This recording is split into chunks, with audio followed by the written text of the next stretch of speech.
In the late 1960s, a ghost began to haunt Northern California.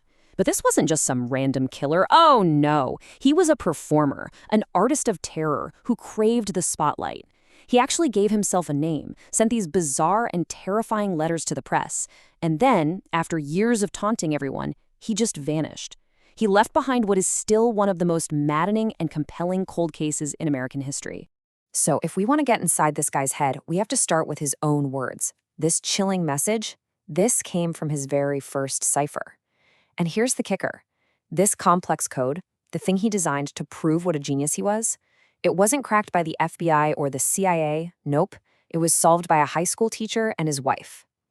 This is our first, most direct look into the mind of the man who called himself the Zodiac. All right, to really understand the Zodiac, we have to go back to the beginning. We've got to walk through the crime scenes, piece together the evidence, and try to think like the investigators who were always, frustratingly, just one step behind him. The Zodiac's confirmed reign of terror was brutally short and efficient. I mean, look at this timeline. In less than a year, he pulls off 4 separate attacks. 5 people dead, 2 left for dead who somehow survived. It all starts on this remote road in December '68 and ends with the murder of a cab driver right in the heart of San Francisco in October '69. Each attack was like a different act in a play, designed to create maximum shock and confusion. Now, this is the key to his whole game: deliberate inconsistency. He starts out with a clear pattern, right? Young couples in cars, late at night. Police think, okay, we've got a pattern. And then bam, he completely shatters it. He switches from a gun to a knife, from the dead of night to broad daylight, from couples to a single cab driver. This wasn't sloppy. This was a strategy designed to keep the cops completely off balance and make him impossible to profile. Incredibly, 2 people actually survived their encounters with the Zodiac, Mike Mageau and Brian Hartnell, and their accounts were absolutely crucial. They gave us the only eyewitness descriptions we have of the killer, a heavy-set guy, maybe 5'8" to 6 feet tall, who was calm, deliberate, almost methodical. I mean, can you imagine? They were the only ones to look into the eyes of this ghost and live to tell the tale. See, the Zodiac wasn't happy with just killing people. He wanted to be famous for it. He started this bizarre and terrifying correspondence with newspapers and the police, and it turned into this public game of cat and mouse that would end up defining his dark legacy.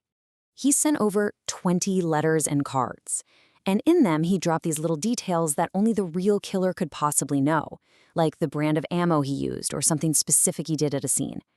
At one point, he even mailed a piece of a victim's bloody shirt just to prove it was him. This was all about controlling the story and making himself a media superstar. And this just shows you how the whole community got pulled into this. His first big cipher, the Z408, wasn't cracked by some government agency with a supercomputer, no. It was solved by a teacher and his wife, Donald and Betty Hardin. They just used simple logic. They figured, this guy's an egomaniac, he's definitely going to use the word kill, and from that one little clue, they unraveled his entire hateful manifesto. Just incredible. And this game went on for decades.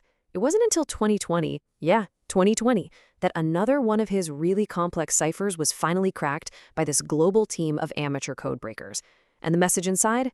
The same old arrogant taunts. 51 years later, his voice was still echoing from the past, still mocking everyone. So, what does all of this tell us? We've got the crime scenes, the letters, the ciphers. What kind of person are we actually looking for? Okay, let's put on our detective hats for a minute and build a psychological profile. Well, according to criminal psychologist Dr. Eric Hickey, the Zodiac was driven by a really extreme form of narcissism. For him, the murders weren't even the main event. They were just a tool to get something else. And that something else was attention. The killings were a total power trip, a way for him to feel important and to control an entire city through pure fear. So here's the paradox, right? On one hand, you have this calculated predator, someone smart enough to design ciphers and stay ahead of the police. But at his core, he was probably just this insecure, resentful guy, a lowlife, as one expert put it, who felt totally disrespected by the world. The Zodiac persona was just a terrifying costume he put on to feel powerful. So over 5 decades, literally thousands of people have been looked at for these crimes. But the list of really compelling suspects, well, it's actually pretty short. So now, let's look at the 2 men who have really dominated this conversation for years. For decades, the name you heard over and over was Arthur Lee Allen, and the circumstantial evidence against him was just staggering. He lived near the crime scenes, a friend said he talked about killing people and using the name Zodiac, he even wore a Zodiac brand watch. More recently, though, a group of independent investigators called the Casebreakers pointed the finger at Gary Francis Post, an Air Force vet with a violent streak and maybe even cryptography skills. But here's the big problem with the Arthur Lee Allen theory. As good as that circumstantial case looks, none of the hard physical evidence ever matched up. His fingerprints didn't match, his handwriting was ruled out, and the big one, his DNA, which they got from saliva on a stamp from one of the letters, came back negative, a total dead end. Now, the case against Gary Post is also built on circumstantial evidence. And while that Casebreakers team is really confident they've got their guy, law enforcement agencies like the FBI have been very clear. The Zodiac case is still open and unsolved. They basically said the evidence against Post is circumstantial and no DNA match has ever been confirmed.